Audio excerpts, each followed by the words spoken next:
one of our regular helpers, Ben Everill, the USPGA Tour's Ben Everill, great friend of the podcast, is caught up with Curtis Luck. We'll talk a bit more about Ben and his grief with the State of Origin set up in a couple of minutes, but in the interim, here's what Curtis had to say to Ben when he caught up with him before the John Deere Classic. Thanks, Curtis, for joining us here on Inside the Ropes.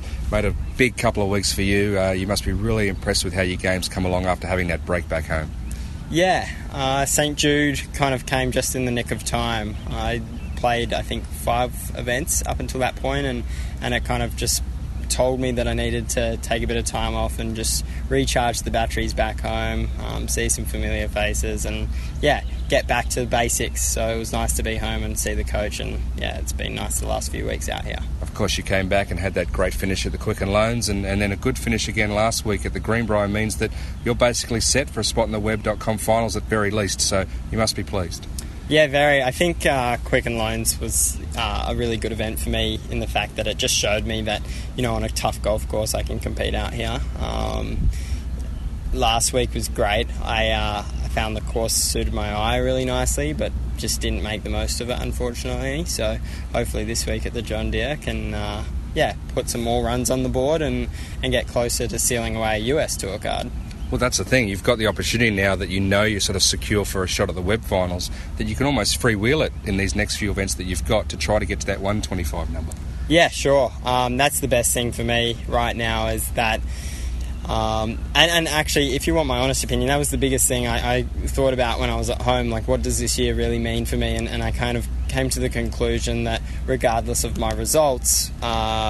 I'm 20 years old, I'm playing PGA Tour events. Like, this is something I've dreamt of, so just enjoy it. If I play bad, I play bad. If I play good, I play good. It's really not going to matter too much. I'm going to come out at the end of the year with great experience and ready to, I guess, enter that next phase of being a professional. So for me, it's nice and it's great that I can kind of come out here and just, play golf. Let's talk a bit more about you going home, because you've just done it, and obviously you said it recharged the batteries. Cameron Smith's been home doing a similar sort of thing mid-season. What do you think is the benefit of, just being back in Australia and, I guess, out of the American grind of things? Yeah, I think, for me over time, I've noticed that I'm a really good judge of character. When it comes to me, I make good calls, and I noticed at St. Jude, a few things I felt weren't going my way, but that's golf, and where it usually wouldn't bug me too much, it was. So for me, it was literally about just, as I said, getting back to basics, just getting in your own bed, seeing your family, having a dog to pat, just the simple things, just to get me back in that, I guess, positive frame of mind. But ultimately, I also got to see my coach, my strength and conditioning coach, my physio, all those guys, and it's just a great reset. So I was, just ready to come out and fire at Quicken Loans, which was, perfect. It seems like you are definitely learning things quickly out here on the big tour, mate. Do you feel like that, that learning experience is coming to you nice and, I guess, naturally? Yeah, it's been a pretty smooth transition, I think. I think the golf courses play a bit different, which was something I had to get used to.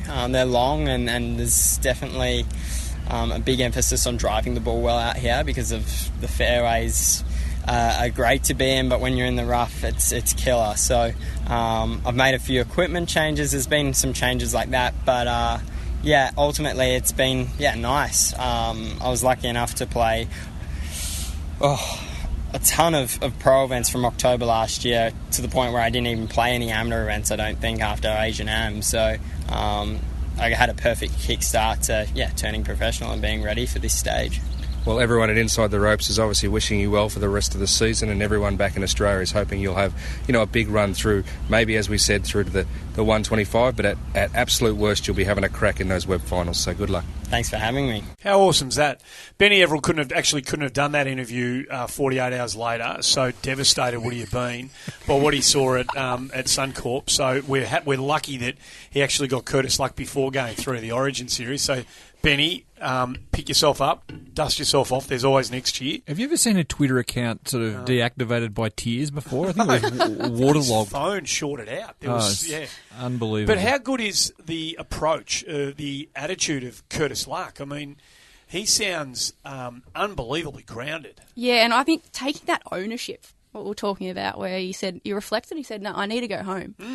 to pat my dog, to see my friends and to reassess with my coach. And living in Australia, I think it can be a disadvantage when you're travelling overseas and you do miss that. And when you can, I think it's really important to reflect and reassess and kickstart again. So this is the third person we've had, Andy, since we've been doing this in our 8th episode. We've had Ryan Ruffles say that he, killed himself, overcooked it last year by not coming home. We had, and already 2 today, Camo and now Curtis, basically say it's really important for me to get home and get a bit of Oz back into me. Yeah. He's come from Memphis when his world not collapsed, but just wheels were wobbling there.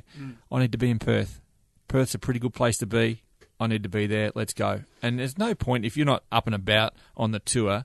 You're wasting your time because the world's too good. Those guys are too good to compete when you're half baked. So, full credit to these guys, and again, thanks to all of them for coming on the program. Here, and you can see something in their body language. I reckon Curtis Luck has this lightness about him on a golf course. Do you know what I'm talking about? He's charismatic. Yeah, he's really happy charismatic. To sort of chat away and have a laugh, and he doesn't look like he gets too down when he misses a putt. I mean, he wants to make everything, but he doesn't look like a guy who's going to beat himself up. And if that means, if he can read the signs where he is starting to get, the world closing in on him, if it's just a matter of jumping on a flight 24 hours later, that all disappears. Yeah. He knows how to offload that, which I reckon is really important. Great skill to have, and I reckon it's fascinating to see the media over there already gravitating towards him. Yeah, right. Well, he's refreshing. Oh yeah, and he's such refreshing. a good talker.